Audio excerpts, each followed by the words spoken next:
Welcome to day 5. You made it. It's Friday. If you're watching this on the day that I'm posting it, it's Friday. Welcome to the day where we're going to talk about movement as a really powerful tool for helping not only move energy for sure, but we're talking about how you feel your energy, how you become more aware of your energy. So I figure since you've made it this far, and you're still watching, that you're probably ready for a little bit more. Today is going to be a little bit longer video. We're going to talk a little bit more about your energetic body and the structure and how your energetic body and your physical body go together.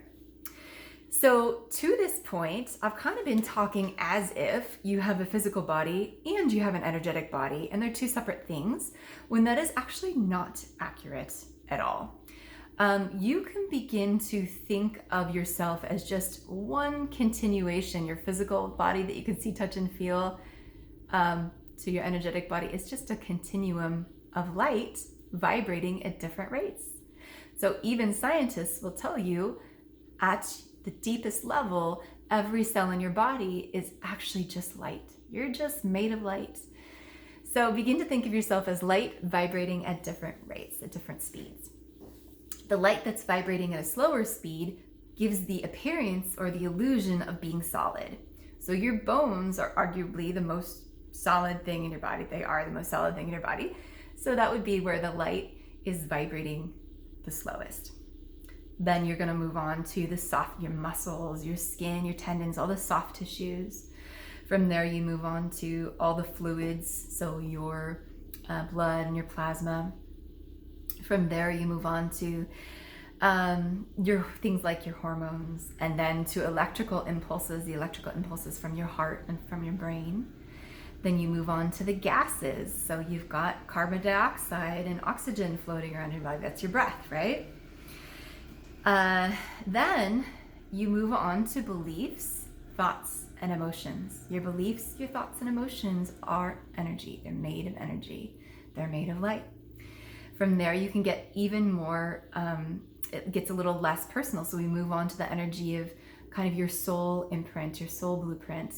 You move on to energetic impressions from past lives, concurrent lives, however you want to think about it. From there, you need to understand that all of it is energy, that we are literally swimming in a massive soup of what's been called for eons universal life force. In the yogic traditions, it's called prana. In the Eastern tradition, the Chinese traditions, it's called qi. I'm sure there's a lot of other names for it. But you're in a soup of qi. Everything is light, everything is energy, appearing solid, for the illusion of solidity. Okay? All right. So, when we talk about this concept of feeling energy, and for those of you who aren't primarily feelers, I want to be respectful. I know you're not all going to feel as your first thing, but everybody can have an awareness of energies. Maybe that's what we'll say.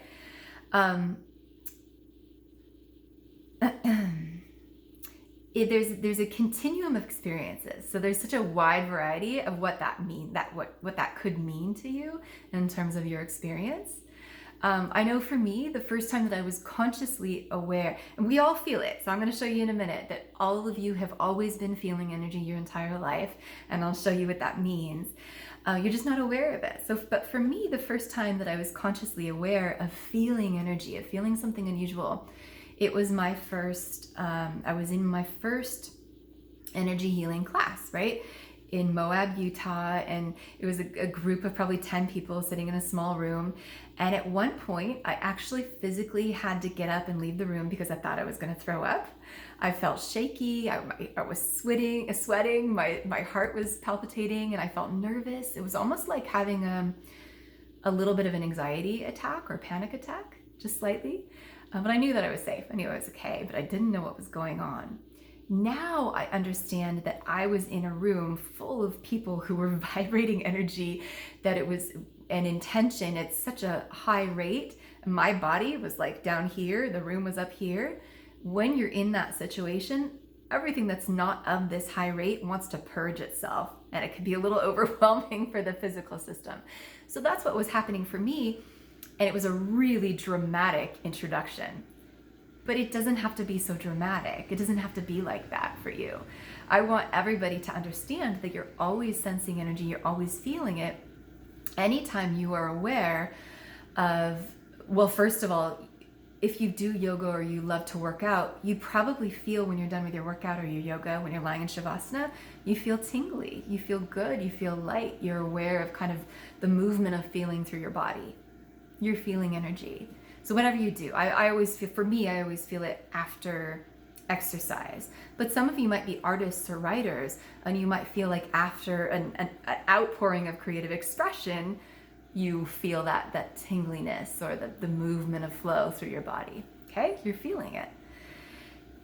Where I think it gets really interesting and also really useful is when you start to understand how, or start to notice more how what you feel shows up and reflects in your physical body. And then it becomes even more useful when you can learn the tools. Most of us are aware of that to some extent, but most of us don't know what to do with that. So, example, right? Heartbreak. Almost all of us hopefully have been through some kind of breakup, or if not a breakup, you've lost someone you loved. What does that feel like in your chest? Do you remember the feeling that you actually literally feel like your heart is breaking? Or maybe you literally feel like a heaviness on your chest, or you feel like there's a black hole in your chest, like a big sink or an absence of energy in your chest, emptiness. That is you feeling the way that emotion is manifesting in your physical body. And so what happens if we don't allow ourselves to actually feel the feeling, process the feeling, move it through, that energy stays there. So some of us are really, really good. And this was my history. This was my history from until I discovered energy work. And it's still something I have to work on.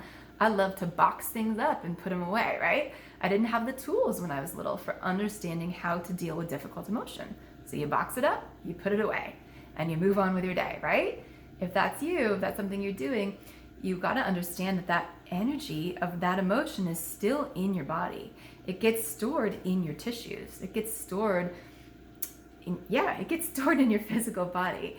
So your entire body is a receptacle, is a kind of a record keeper of your entire life and the emotions and the energies that haven't been processed quite yet. But positive stuff too. It's both. It's positive and negative. So, all right. So let's see, one more example there. I think you guys get that, but one more example would be butterflies in your stomach. How many of you felt like you're about to go on stage, you're about to have to talk in front of somebody or have a difficult conversation, and you feel nervous, so there's butterflies in your stomach? Guess what? Your stomach, this area, is the storehouse of information about how you feel about yourself. It's about your identity, your sense of self, your sense of purpose, your self-confidence, your inner fire. It's all right here. All the information is right here. So it makes sense that when you might go and do a really great core workout, you stretch and strengthen this area, you're going to stand up a little taller. You're going to feel more confident. Just think if you've noticed that before. Have you noticed that after you stretch and open here, out through your arms, stretch and open this way, you literally feel more lighthearted. You feel lighter. You might feel more magnanimous, more giving, more open in your relationships. Guess what? The heart is exactly what you all know it is. This is where we store information about compassion, about love for yourself, primarily, most importantly, and love for others, right? So it makes sense. All right. So you can think about other ways that you notice sensation impacting you or emotional energy impacting your physical body. And then just know that it's important to feel it and feel that you can process it through your body and have tools for processing that. And I guess that's what I do. That is what I do professionally. That's my job, right? So if you were to call me for a private session, or if you're in any of my group classes, that's what we're doing. We're processing the old stuff and moving it out, but we're also looking for the new stuff too. We're looking to see what will replace the old stuff, and that's just as important. All right, that was a little tangent. Okay, So I want to give you a couple more truths about how energy works, how in the yogic traditions, they call it the gross body. The gross body would be your physical body that you can see, feel, and touch. And the subtle body would be the parts of your body that you can't see or feel and touch, but are just as real and just as deserving of our attention. So anything that manifests in your physical body in terms of disease or discomfort, it begins first way out here in the subtle realms, in what we'd call the etheric or the causal or the mental, emotional. Those are all the subtle bodies, they call it in the yogic traditions. It starts out there, has to go all through those layers and not be processed and before it lands in your body and becomes manifest as something physical, whether that's just physical discomfort or ultimately disease. Okay.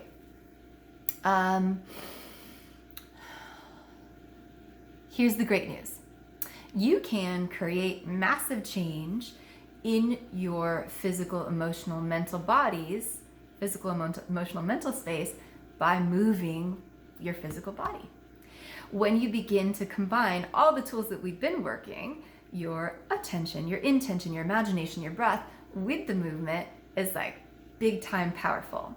So that is why for shifting yourself on the physical, on the mental, emotional, spiritual levels, right?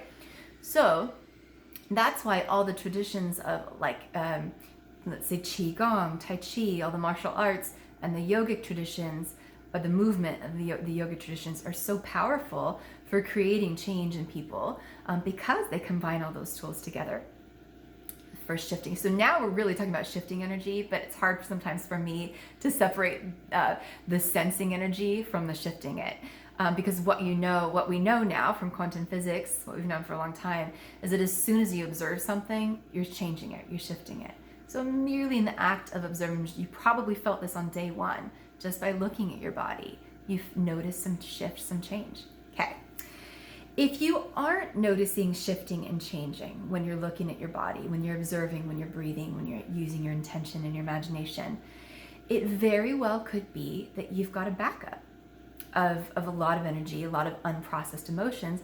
There might not be a lot of movement. We tend to notice energy most when there's movement. That's why we feel so good after a yoga class. You lay in Shavasana and you feel movement, right? Or after your run, or after you have expressed yourself either on stage or you've been painting, there's been movement of energy and you feel that. When there's a backup, the energy doesn't move as easily. Example here, let's say emotional energy. I talked about how my natural tendency is to stuff, right? To box it up and to stuff it. And so, and I have a lot of clients this way. So I noticed for years that I couldn't feel. I didn't know what I was feeling. I was so detached from my emotions because there was so much, I didn't know this at the time, there was so much clogged up stuff in there that I didn't know how to feel what I was feeling. Somebody was like, how are you feeling today? It would always be like, great. I didn't know. I could have been like, if I had felt what I actually should have felt, I would have been in a heap on the couch, right?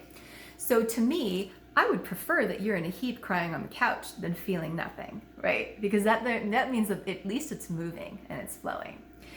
So, all right. So if you feel like when we're doing these exercises and you're like, I'm not getting anything, it really might be that there's just a backup, which is okay. We can totally work with that.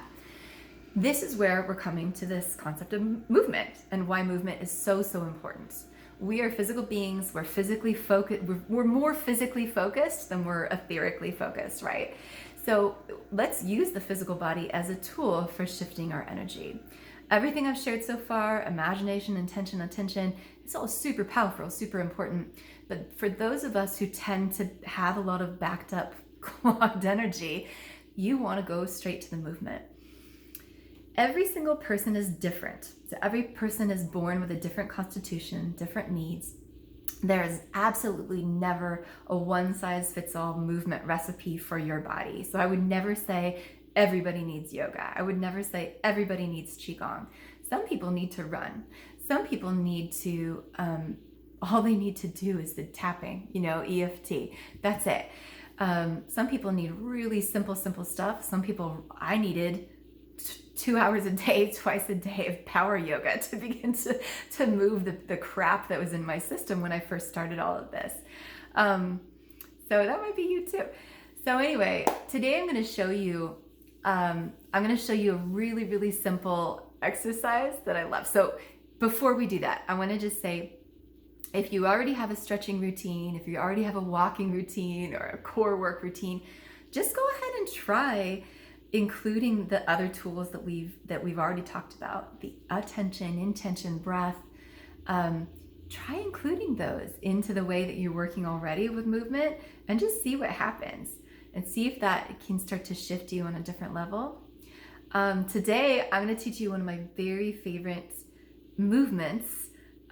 Super simple. Anybody can do it. I'll have a couple of alternatives for you if you're dealing with more physical problems. All we're going to do is shake. This is my favorite thing to do.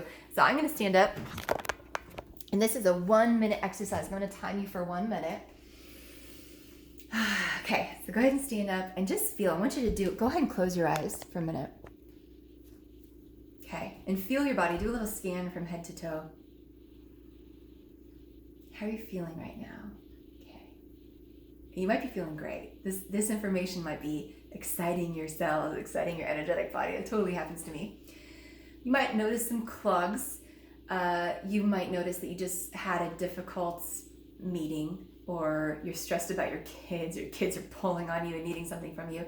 We need, in addition to doing the deep excavation work that you can get from really deep stretching, from a hot, sweaty yoga class, we also just need daily maintenance, right? All of us are a little bit sweepery, right? We all pick up the stuff that's going on around us, and we got to clean up every day. Shower is great for that. Standing in the grass is great for that. If you can't get to a grass or shower, I'm going to show you another one that's perfect for daily maintenance, okay?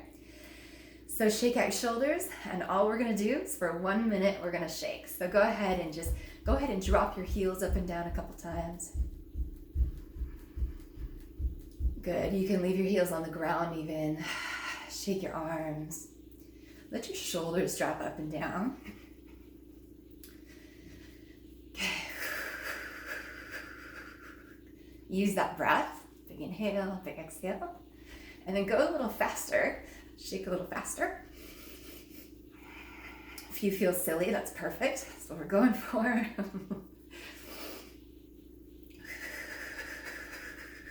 Watching the timer.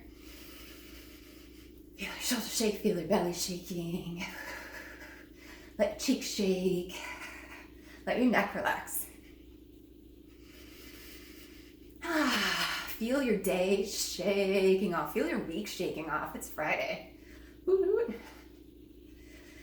Great way to get ready for the weekend at home. All right, 5 more seconds. I think that was a minute. I lost track. All right, that's it. If this feels good, you can keep going. Okay. Otherwise, go ahead and stop.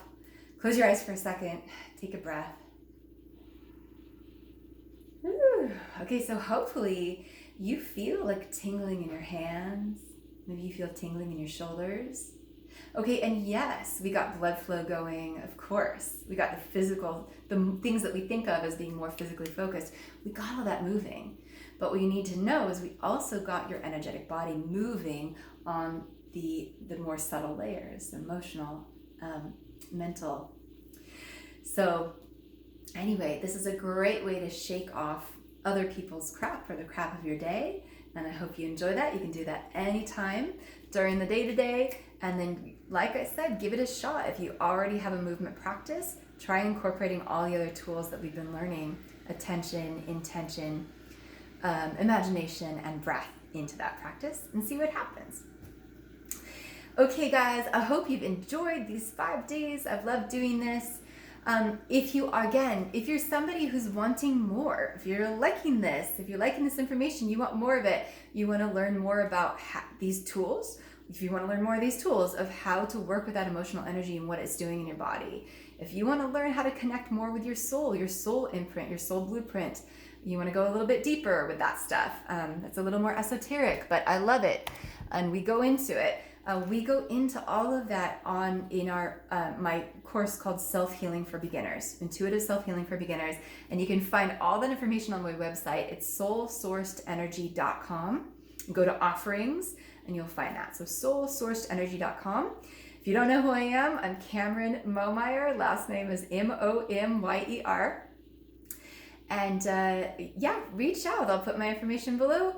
If you're seeing this on YouTube or Instagram and you're not already on my mailing list, you can always join my mailing list for more information and more goodies.